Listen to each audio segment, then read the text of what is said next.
All right, all right, all right. Welcome to another episode of the Christ Code. This is your host, Xander Sage. And today we have an amazing episode for you on proof and miracles, on seeing the evidence of the miracles all around us and how that very act can lead for more and more miracles to occur in our lives.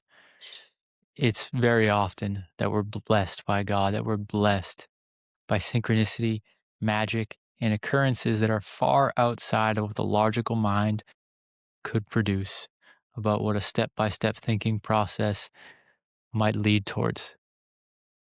And yet we forget this sometimes. So today we're going to see a story from the book of Matthew, using the Bible as our guide to greater revelation and greater awareness of the workings of spirit and how miracles and synchronicities might show up in our lives to bring forth some of the dreams that we're calling forward. So thank you so much for joining today. We'll get right into it. It's the book of Matthew, chapter 15, verses 32 through 39. That's Matthew 15, 32 through 39. And the story is the feeding of the 4,000. Jesus called his disciples and said, "I have compassion on the crowd, because they've already stayed with me now for 3 days and have nothing to eat. I don't want to send them away hungry, otherwise they might collapse on the way." The disciples said to him, "Where could we get enough bread in this desolate place to feed such a crowd?" "How many loaves do you have?" Jesus asked them. "7," they said, "and a few small fish." After commanding the crowd to sit down on the ground, he took the 7 loaves and the fish, gave thanks, broke them, and gave them to his disciples.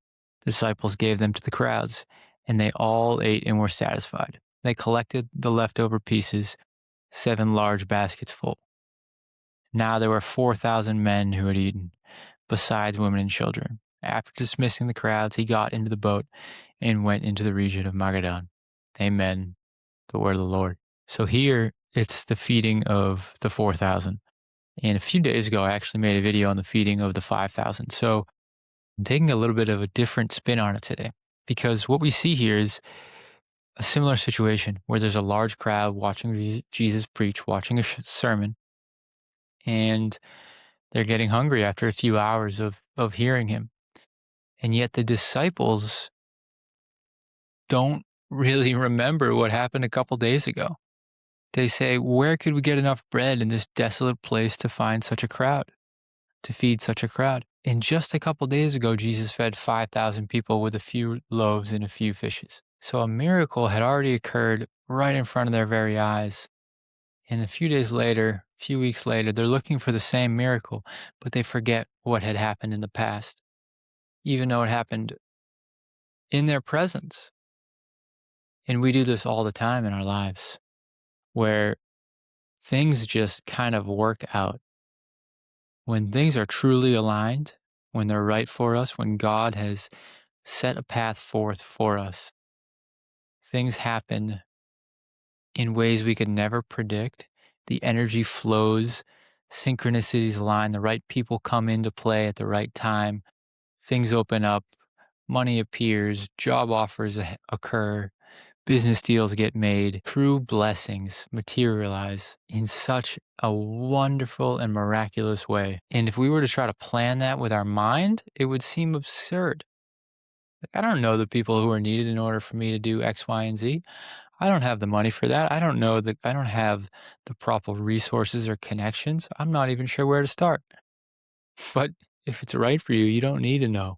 All you need to do is be in alignment with what the Father is asking for and be attuned enough to hear and listen. So a little reflection can really help here, because if you're at a point in your life right now where you want to create something new, you want to create more peace, more love, more happiness in your life, more service in your community, then it's going to take some different habits, some different behaviors, some different opportunities. And if the desire is on your heart to create something new in your life, those opportunities and those avenues for creation already exist. Because as soon as the Father puts the desire on your heart, the avenues for creation come along with it. It's just that so often, once the desire comes, we then try to create a plan for how we're going to execute instead of staying open to the gifts of life in the way the Father has in mind to get it done. And our forcing and our pushing is so much less effective than the magic that can unfold when we have the synchronicity of all of life and all of creation working for us. So I'd like you to I'd like to invite you to take a few moments and reflect. You can pause the video, you can come back later, but reflect, what are some things that have happened in your life that didn't require a lot of planning? And let them be big things. Like maybe you tried to plan a little bit, or maybe you had some idea of how things were going to go, but the way it actually turned out was truly miraculous and something you never could have come up with in your mind. And just allow yourself, just as I'm talking right now, a couple of things might come to mind. And allow yourself to sit there and remember that and feel the emotion that comes with that and feel the gratitude to know you are being guided by God in that moment, to know that life and spirit are working for you and are still doing so right now and are just waiting for your awareness to expand and see the gifts that are in front of you. So, recounting on these miracles that have already occurred can help us to not make the same mistake of the disciples of really doubting that God is capable of miracles again. As we stay in the bliss field, as we stay in the field of miracles, we begin to expect them more. And then that expectation allows us to stay open to them. And they become a self fulfilling prophecy that openness allows them to actually show up because they're always trying to materialize. We just need to be open and listen. And another great way to cultivate this sense of openness are the practices that keep us in the heart. Because being in the heart is how we stay in touch with the field of presence and the field of awareness. And when we're in this field, we can feel where the field wants us to go. It's very subtle, but it's felt in the being, in the heart, in the nervous system as a subtle knowing of, oh, it's good for me to go left here, or it's good for me to go right. Or I think it's best that I focus this next hour and a half meeting with a friend here at the coffee shop, or it's actually better if I go to the beach and read, whatever it might be. If we're making those decisions from an inner knowing, a feeling of what feels right in the moment, as opposed to what would allow me to check off everything on my to-do list, then we're in flow with life's synchronicity. Once we start to go the to-do list route, we step out of flow. We shut off our access to the knowing, the intuition that guides us for how to catch the field of miracles. So practice to stay in the heart. You have asana practice, pranayama, meditation obviously is my favorite, meditation on the heart. And these are beautiful practices. Time in nature, time in silence and stillness, healthy foods.